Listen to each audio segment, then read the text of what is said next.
जितने पुत्र होते उतने ही पुत्रों का वध कर देता है। इससे बड़ा दुख और पिता को क्या हो सकता है। तो अपने पुत्र का जन्म के बारे में नंद बाबा बहुत उत्साह से बखान नहीं करते हैं कि इनके 6 पुत्र कंस ने मार दिए, हम अपने पुत्र के उत्सव की बात करेंगे तो इनको कैसा दुख होगा। वहां वसुदेव जी को पता है कि नंद बाबा के यहाँ बहुत दिनों के बाद लल्ला हुआ है, पुत्र हुआ है, और एक कंस का अत्याचार इस प्रकार से चलता रहता है, कहीं ज्यादा देर तक ये यहाँ रुकें और ऐसा ना हो ना कंस कोई गोकुल में उपद्रव कर दे, इनके बालक को हानि पहुंचा दे कोई राक्षस भेज के। तो नंद बाबा का ज्यादा देर तक यहाँ रोकना उचित नहीं है। नंद बाबा से कहने लगे, बाबा आप जल्दी गोकुल में जाइए, क्योंकि मुझे कुछ ठीक नहीं लग रहा है इस कंस के राक्षसों का, ये कब किसको हानि पहुंचाने लगे, इसलिए आपको गोकुल में रहना अति आवश्यक है, आप जल्दी जाइए। और नंद बाबा जानते थे कि वसुदेव जी राजा के साथ साथ में ज्योतिषी भी बहुत बढ़िया थे। तो उन्होंने कहा वसुदेव कह रहे हैं तो निश्चित रूप से कुछ न कुछ उपद्रव तो गोकुल में होने वाला निश्चित है। एक दूसरे के सुख दुख और हित की बात सोच रहे हैं। सिद्धांत भी यही कहता है। रामचरितमानस में गोस्वामी तुलसीदास जी बड़ी सुंदर चौपाई के रूप में मित्रता का गुण व्यक्त करते हैं कि जे न मित्र दुख होए सुखारी, जे न मित्र दुख होए सुखारी, जे न मित्र दुख होए सुखारी, तिनहि बिलोकत पातक सारी, नहीं बिलोकत पातक भारी, जे न मित्र दुख होए दुखारी, जे न मित्र दुख होए दुखारी। जो अपने मित्र का दुख देख करके दुखी नहीं होता है, ऐसे लोगों को कहते हैं गोस्वामी तुलसीदास जी कि तिनहि बिलोकत पातक भारी। ऐसे लोगों को देखने मात्र से पातक लगता है। या तो मित्रता किसी से करो ना, और करो तो उसको निभाओ, क्योंकि मित्रता निभाने से जो परम सुख मिलता है उतना ही दुख मित्रता नहीं निभाने से मिलता है। कहते निज दुख गिरि सम रज करी जाना, और मित्र दुख रज मेरु समाना।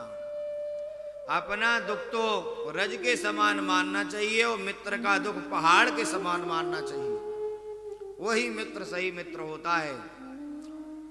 आप लोग भगवान द्वापर युग में 2 मित्रता के उदाहरण देख लीजिए। एक मित्रता के उदाहरण ने संसार को चकित कर दिया, और एक मित्रता के उदाहरण ने संसार का विनाश करा दिया।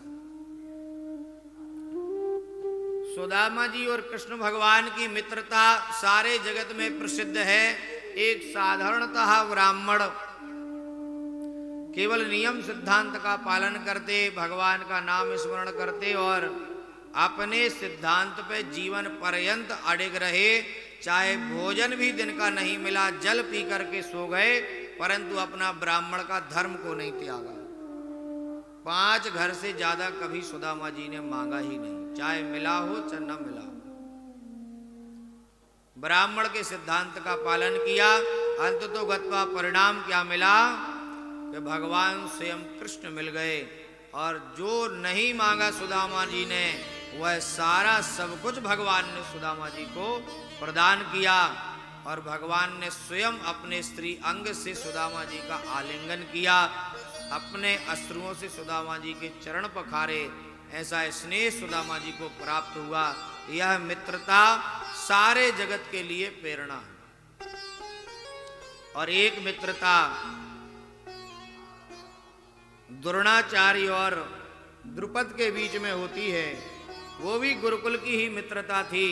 वह भी एक गरीब ब्राह्मण थे और द्रुपद एक सम्राट थे, राजा थे, लेकिन द्रुपद ने वो मित्रता नहीं निभा पाई। राजमद के अभिमान में आ गए और द्रोणाचार्य जी को कम आंक लिया।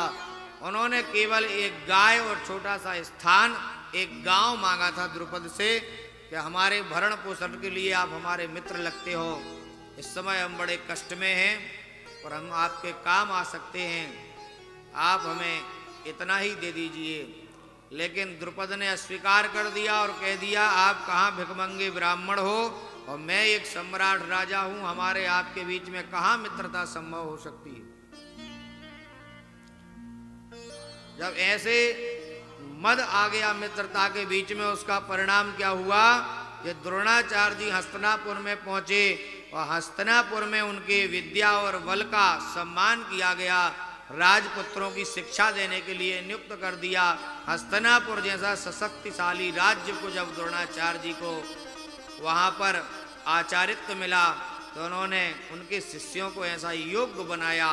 अर्जुन आदि को, कौरवों को भी शिक्षा दी और पांडवों को भी शिक्षा दी, जो संसार में उनको कोई जीतने वाला नहीं।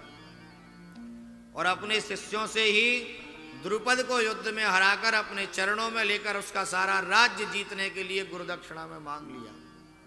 कौरव तो नहीं दे पाए, परंतु अर्जुन जैसे श्रेष्ठ शिष्य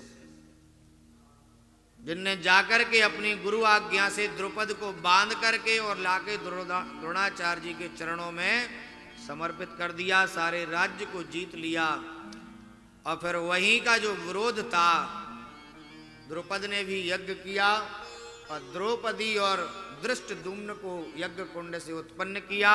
वही धृष्टद्युम्न ने द्रोणाचार्य जी का वहां वध। तो दो मित्रतों की मित्रता नहीं निभाने से शास्त्र के सिद्धांत से इतना बड़ा अहित पूरे समाज में व्याप्त हो जाता है जब व्यक्ति शास्त्र के सिद्धांत से बाहर जाता है। तो इसलिए नंद बाबा और वसुदेव जी मित्रता का निर्वहन कर रहे हैं, शास्त्र मर्यादा का पालन कर रहे हैं। किसी को इतने जल्दी विश्वास में न लेना चाहिए, न झूठा विश्वास किसी को देना चाहिए, खास करके मित्रता का तो बिल्कुल नहीं। मित्र एक पवित्र संबंध होता है। इस प्रकार से जब